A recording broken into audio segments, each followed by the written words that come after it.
tina pidangan kala warta Sunda. Sawatawis iber penganyana di tanpa Sunda paratus disusun tim redaksi sejak disanggakeun dina sinten ieu. Sim kuring Silviana Herman, baris nyarengan pamirsa salam 30 menit kapayun. Balantik di tempat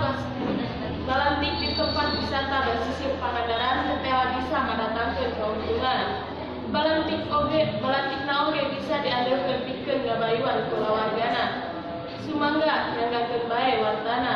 Di kawasan wisata Pangandaran tiba heula tukang kiwari teu saeutik nu ngahaja nyiar kasab tina balantik rupa-rupa kadahara jeung kaulinan. Nu dagangna horay lain wae urang Pangandaran katut sabudeunana.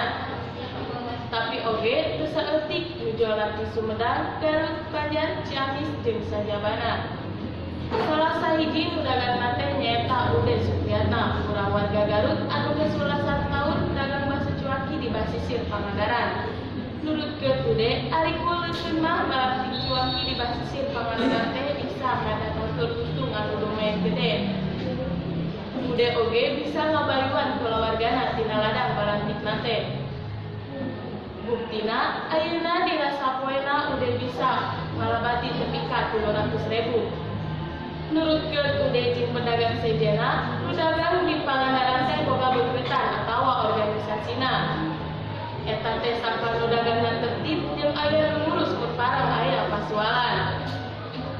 Pamirsa, ibarat reme mangrupi pidangan anu pamungkas dina warta sonten ieu. Kalayan aspatim redaksi warta Sunda, sim kuring ngahaturkeun nuhun kana perhatosanana. Kisah lanjut tepangdeui dinten enjing dina pidangan Bandung warta Sunda.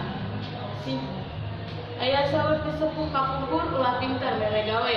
Sim kuring Silviana Herman, sejarah mundur amit pungkur. Wassalamualaikum warahmatullahi wabarakatuh. Kuring